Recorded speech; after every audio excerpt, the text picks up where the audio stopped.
Buongiorno da Sicilia 24, le principali notizie. Sbranato dai cani a Bagheria, l'autopsia ha rilevato ferite importanti agli arti dell'anziano. Al momento l'ipotesi più concreta è che l'uomo sia morto in seguito all'aggressione dei tre molossi. Domani funerali. Botte e continue richieste di soldi dietro la morte di una donna a Marsala. Per disperazione aveva anche provato a togliersi la vita. Con l'accusa di omicidio preterintenzionale finisce in carcere il figlio. Il Papa mi vuole incontrare, lo rivela Antonio Messina, vittima degli abusi di un sacerdote di Piazza Armerina. Il viaggio rinviato per le condizioni di salute del pontefice. Non hanno fornito dettagli per i sindacati dal tavolo in Confindustria, nessuna soluzione dopo il faccia a faccia con i vertici della ST che hanno confermato 2 settimane di cassa integrazione. Catania, dopo la chiusura del Castello Orsino, il sindaco trentino rivede in parte la pedonalizzazione di piazza Federico di Svevia. Soddisfatti i commercianti. Etna, vi mostriamo l'immagine in 3D dell'eruzione catturata dal satellite europeo Copernicus. Intanto, nonostante i divieti, prosegue l'assalto dei turisti in prossimità del fronte lavico. Calcio, il Catania prova a recuperare Montalto, stoppa Di Gennaro e Lunetta, ma Toscano contro l'Altamura è intenzionato a confermare 11 che ha giocato le ultime partite. In casa Messina si vivono giorni decisivi per il futuro.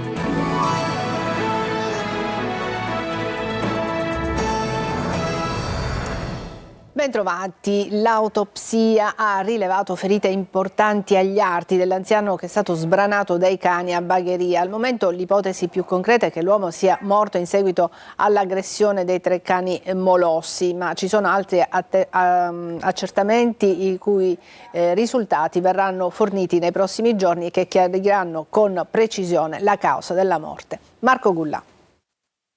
Segni di difesa sulle braccia, morsi compatibili con quelli dei cani, manca un piede, forse strappato via. Sono i primi risultati dell'autopsia eseguita sul corpo di Salvatore Maggiore, l'uomo di 84 anni morto lunedì scorso in campagna a Bagheria, presumibilmente aggredito da 3 cani corso.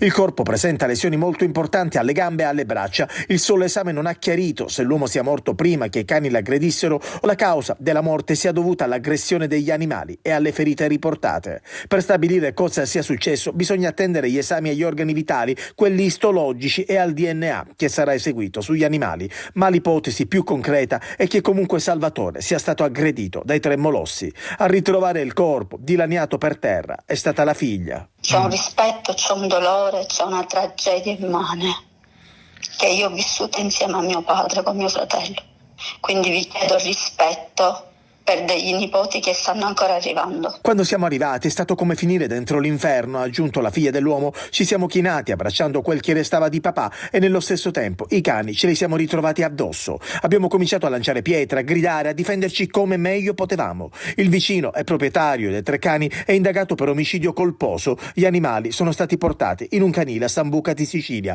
nell'Agrigentino. Botte da Orbi alla madre, continue richieste di soldi e questo lo scenario dietro la morte di una donna di 84 anni a Marsala, in carcere il figlio. Laura Spanò. Per gli inquirenti che stanno indagando, a causare la morte di Anna Peralta, 84 anni, di Marsala, sarebbe stato il figlio Girolamo Peraino, 51 anni, da ieri in carcere con l'accusa di omicidio preterintenzionale.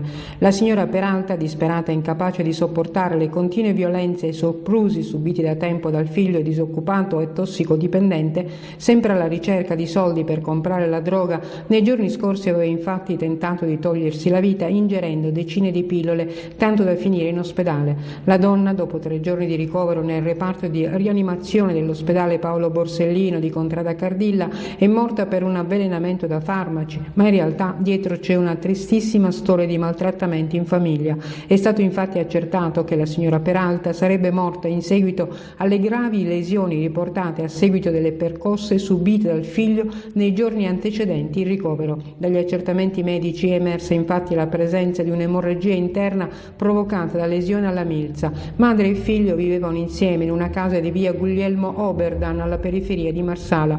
Dopo aver interrogato Girolamo Peraino per tutto il giorno, ieri i carabinieri, coordinati da Fernando Asaro, procuratore di Marsala, e dai 2 sostituti, hanno ipotizzato che il 51enne abbia picchiato l'anziana madre nei giorni precedenti il ricovero, provocando le ferite che hanno poi causato la morte. Si tratta dell'ennesimo caso di maltrattamenti e violenza domestica dove vittima e carnefice purtroppo convivono sotto lo stesso tetto, un reato che in provincia di Trapani è in forte crescita. Le indagini dei carabinieri di Marsala continuano, si dovrà anche capire se la donna aveva mai denunciato quello che stava subendo da tempo in famiglia.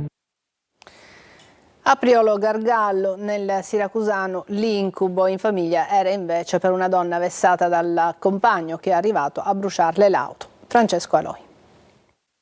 Le incendia l'auto dopo aver visto un post sui social che secondo lui significava l'inizio di una nuova relazione per la sua ex convivente. Ma questo è solo il culmine di una lunga scia di violenze che un 40enne di Priolo Gargallo nel siracusano ha fatto vivere alla sua compagna.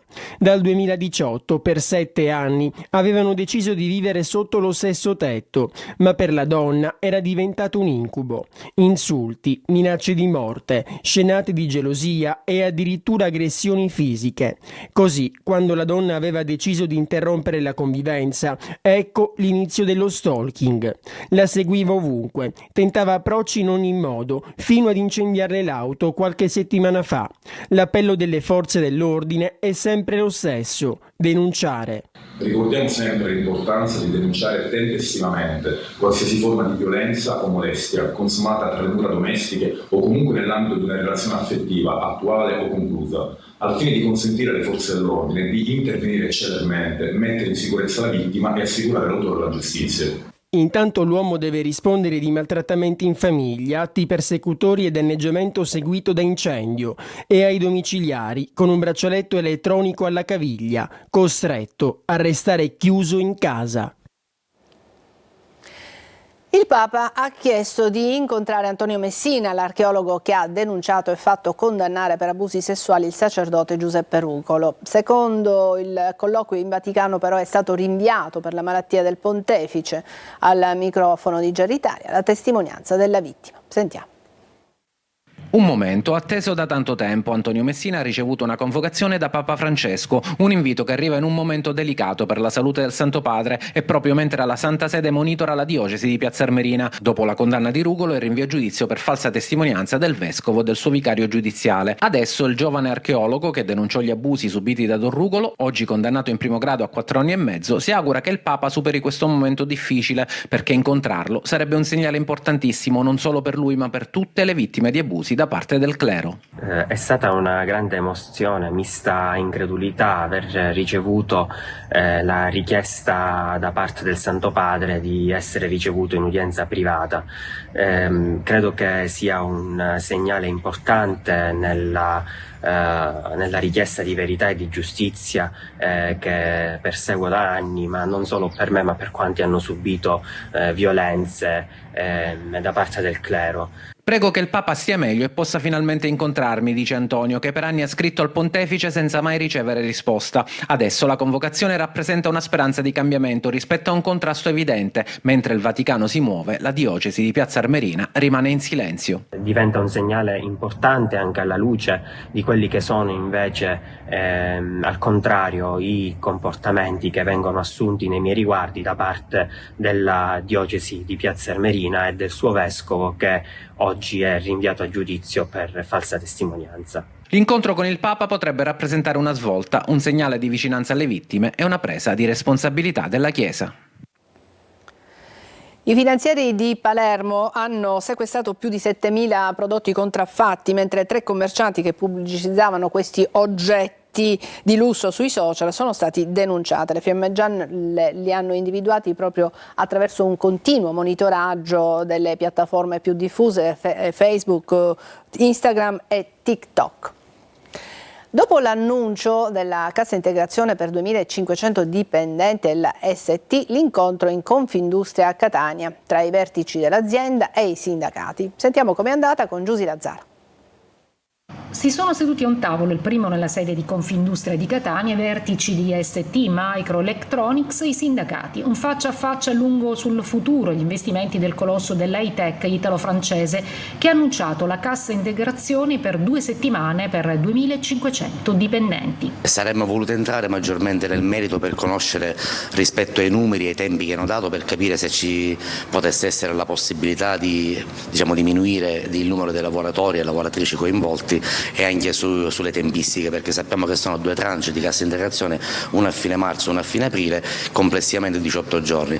L'azienda non ha dato alcun dettaglio rispetto a questo, probabilmente si riserverà di rispondere in una riunione successiva. Altro nodo, il piano industriale, più volte chiesto dai sindacati per capire quale sarà il futuro occupazionale dei 5.000 dipendenti del sito di Catania. In questo momento è come se noi all'interno di uno stabilimento avessimo 2 stabilimenti, uno che gode di finanziamenti dove l'azienda conferma questi incentivi e conferma appunto il proseguimento anche delle opere di realizzazione, e una parte, come dicevo, invece la parte del main site, la parte quella storica, che sembra appunto subire una grandissima frenata. Siccome tra il piano, tra i progetti del nuovo stabilimento c'era anche quello di fare anche delle assunzioni, quindi incremento di sviluppo, incremento occupazionale. L'azienda dal canto suo ha ribadito l'investimento da 5 miliardi di dollari per il VSIC, la tecnologia avanzata in silicio di carbonio per le auto elettriche, che non ci sarà una riduzione del 6% della forza lavoro in tutti gli stabilimenti. Il presidente della regione Renato Schifani, durante un incontro con i vertici di Confindustria siciliana, ha chiesto al governo nazionale di aprire un tavolo tecnico di confronto per studiare una visione progettuale complessiva in grado di affrontare le criticità anche del polo petrolchimico di Siracusa. Il polo industriale di Priolo occupa 10.000 lavoratori che arrivano a 40.000 con l'indotto e le cui aziende stanno vivendo una fase produttiva difficile legata anche al processo di decarbonizzazione. Andiamo a Catania. Il sindaco trantino accoglie in parte le richieste dei ristoratori contrari alla pedonalizzazione di piazza Federico II di Svevia. Previste aperture notturne fino al 20 maggio, ma sono esclusi i fine settimana. Tonino De Mano. Il clima alla vigilia era teso con i ristoratori di piazza Federico II di Svevia, che più volte avevano sollecitato un incontro con il sindaco trantino, incontro che alla fine c'è stato rigorosamente a porte chiuse. Dopo un confronto durato poco più di un'ora è arrivato un primo segnale di apertura, ovvero l'apertura al traffico veicolare dalle 19 all'1 di notte fino al 20 maggio, fine settimana esclusi. È già un segnale per i ristoratori la momentanea riapertura della ZTL con questi orari flessibili da lunedì a venerdì. Però ci vorrebbe qualcosa ancora di più concreto per poter fronteggiare la prolungata chiusura della zona del castello. Finalmente, dopo lunghe battaglie, oggi siamo stati ascoltati e abbiamo ottenuto di avere una soluzione fino al 20 di maggio, dopo si vedrà. Una soluzione che certo non fa fare salti di gioia ai ristoratori, ma almeno consentirà loro di proseguire nella loro attività, tenendo presente che Castellossino sarà chiuso per 2 anni per lavori. È una soluzione temporanea e che ci soddisfa, ma chiediamo all'amministrazione una programmazione seria per la stagione estiva che verrà. Intanto è in fase di realizzazione la pista di ghiaccio che dovrebbe servire a rianimare l'area di piazza Federico II di Svevia. Sempre a Catania, per quanto riguarda la fognatura a cielo aperto sul lungomare, dopo il nostro servizio, ce ne siamo occupati nel nostro telegiornale, sono arrivate immediate le prime risposte dall'amministrazione comunale. Il sindaco trantino ha sollecitato la Sidra, che a sua volta ha diffidato 2 condomini che devono intervenire nel più breve tempo possibile. Sentiamo. Non si è fatta attendere la risposta dell'amministrazione comunale di Catania e di Sidra in merito alla fognatura a cielo aperto sul viale Ruggero di Lauria. Uno scempio denunciato da un nostro servizio TG con i liquami che attraversano il marciapiede finendo dritto in un tombino all'altezza di una fermata dell'autobus. Il primo ad indignarsi era stato proprio il sindaco trantino che durante il focus mandato in onda su Telecolor aveva annunciato interventi immediati manifestando anche dispiacere per l'accaduto. Non dico quello che penso. Non dico invece. Assolutamente. Comunque volevo dire, Sindaco, che i servizi di Torino Demana pregevoli li discutiamo in riunione, quindi ci assumiamo noi la responsabilità. Direttore, non dico quello che penso nella riferita al servizio, ma ai nostri ritardi su questo discorso dello scarico. Sidra, probabilmente sollecitata dallo stesso primo cittadino, ha inviato una diffida intimando un intervento immediato di manutenzione dell'impianto di scarico condominiale per la fuoriuscita di liquami sulla sede stradale. Destinatari del provvedimento i condomini tra le vie De Gasperi, Guerrera ed Aldebaran. Alla luce dei problemi di natura igienico-sanitaria, oltre che di sicurezza per circolazione veicolare e pedonale, si legge, si diffidano nuovamente i condomini ad intervenire con estrema urgenza e non oltre 7 giorni per la risoluzione del problema. La speranza, aggiungiamo noi, è che sia la volta buona per liberare il lungomare da questo scempio. La Lega, con in testa il ministro Salvini, ribadisce come i primi cantieri potrebbero aprire nella primavera di quest'anno. Intanto il ponte sullo Stretto arriva nelle aule del Parlamento europeo a Bruxelles con un evento organizzato dal Fronte del No all'Opera. Francesco Triolo. Il ministro Matteo Salvini annuncia l'avvio dei cantieri per la realizzazione del ponte sullo Stretto per la primavera, dopo che il governo avrà presentato in Consiglio dei Ministri i documenti necessari da inviare a Bruxelles per poi ottenere l'approvazione del progetto definitivo dal CIPES. Ma intanto proprio a Bruxelles arriva il no al ponte con un evento promosso da Partito Democratico, Movimento 5 Stelle e Alleanza Verdi Sinistra, che si sono rivolti alla Commissione europea per capire, conoscere se sia un'opera che rispetti le norme europee. Ci sono tantissime opere che in questo momento sono prioritarie per i territori e per il Paese, a partire da 2 regioni che hanno uno stress idrico incredibile e la totale assenza di infrastrutture.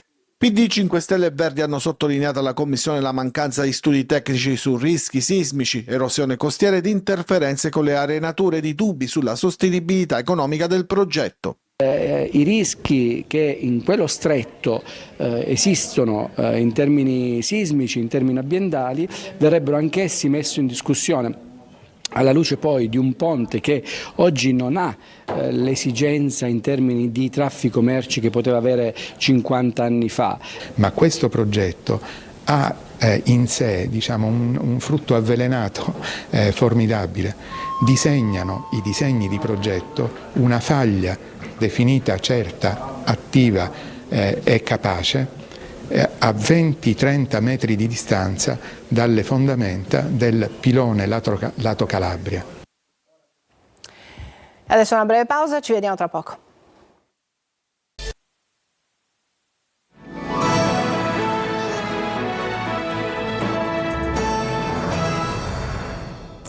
L'eruzione dell'Etna continua ad attrarre. Vi mostriamo adesso l'immagine in 3D delle colate catturata dal satellite europeo Copernicus. Intanto, nonostante i divieti, prosegue l'assalto dei turisti in prossimità del fronte lavico. Il soccorso alpino di Nicolosi dice che verranno denunciate le persone che saranno soccorse e che non rispettano le ordinanze. Emanuela Corsi. Una colata lavica di oltre 4 chilometri che dalla base della Bocca Nuova, a quota 3050 metri, si espande lungo il versante sud-occidentale dell'Etna fino a 1850 metri nel territorio di Adrano. È l'immagine in 3D dell'eruzione del vulcano catturata alle 9:40 del 17 febbraio utilizzando i dati satellitari del programma europeo Copernicus Sentinel-2 incrociati con Google Maps e i dati del sistema informativo territoriale della Protezione Civile. La colata lavica si è allargata, diramandosi in diverse direzioni, come vediamo in queste immagini, ma l'intensità si è indebolita. Secondo i dati dell'INGV, i valori del tremore vulcanico dell'Etna sono scesi su livelli medio-bassi, ma l'Etna continua ad essere un sorvegliato speciale. Il Dipartimento regionale di Protezione Civile è costantemente impegnato a monitorare, in coordinamento con i sindaci dei comuni interessati, l'INGV di Catania e il Corpo Forestale, gli effetti sull'incolumità della popolazione dovuti all'evoluzione dell'attività eruttiva iniziata lo scorso scorso 8 febbraio per valutare possibili impatti non imminenti sulle aree abitate. Il capo del Dipartimento Cocina invita la popolazione a seguire le indicazioni ufficiali e a rispettare le ordinanze comunali che avvertono di mantenere una distanza di sicurezza dalla colata di 300-500 metri. Nonostante i divieti e le ordinanze, però, il fenomeno sta generando un crescente interesse per migliaia di escursionisti, turisti e fotografi alla ricerca di un selfie con la lava, creando un intenso traffico veicolare, in particolare nei pressi di Piano Vetore e del rifugio Galvarina, punto di accesso più vicino alle colate. A causa di questo grande afflusso di curiosi, ogni notte sono molteplici gli interventi di soccorso per gruppi di persone disperse o gravemente infortunate, conferma il maresciallo Paolo Bernardini del Soccorso Alpino di Nicolosi, che annuncia: denunceremo le persone soccorse e tutti quelli che non rispettano le ordinanze. Il Times, il più importante quotidiano britannico, incorona Siracusa città più bella. Francesco Aloi. Siracusa città più bella della Sicilia, a decretarlo il Times. Lo storico quotidiano britannico infatti ha dedicato un articolo firmato Charles Spring proprio a quello che di bello offre la città. E così, oltre alle parole, non potevano mancare immagini come queste. Una vetrina molto importante, l'ennesima conferma che la città piace. E questo determinerà sicuramente una grande attrazione degli inglesi per venire a Siracusa. La storia della città con i passaggi delle diverse dominazioni, Ortigia, il parco della Neapolis, il santuario della Madonna delle Lacrime e il seppellimento di Santa Lucia, firmato Caravaggio. È tutto quello su cui ruota l'articolo, non dimenticando uno dei punti di forza di Siracusa, la cucina.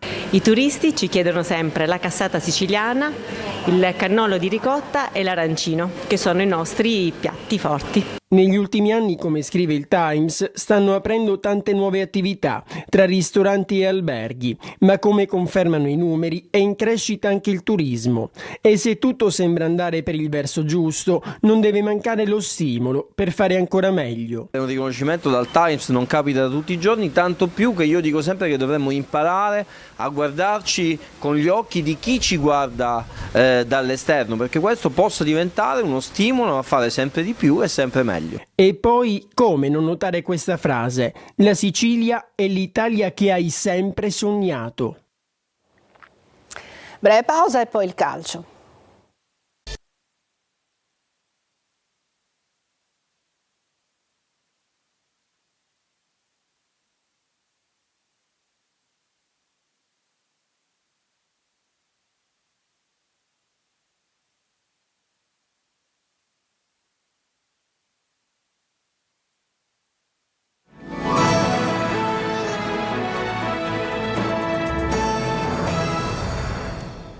Eccoci al calcio, il Catania in vista di Altamura ritrova la presenza in gruppo di alcuni giocatori, ma l'11 di partenza sarà con ogni probabilità molto simile a quello visto nelle ultime partite. Marco Carli.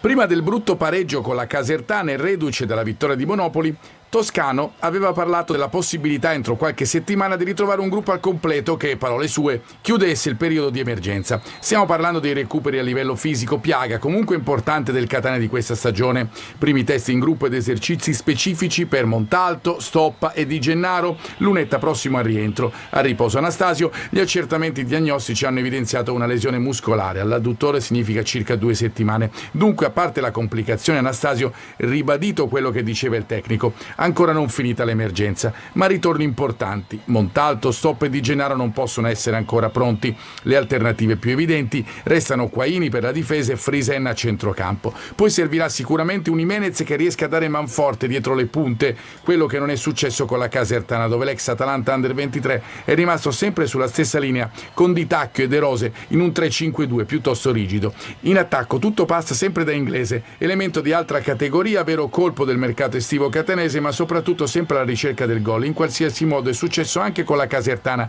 in cui è stato veramente l'unico a rendersi pericoloso. Anche nel secondo tempo, asfittico che ha fatto arrabbiare tutti, lui si è salvato, sarà protagonista, c'è da giurarci, anche ad Altamura.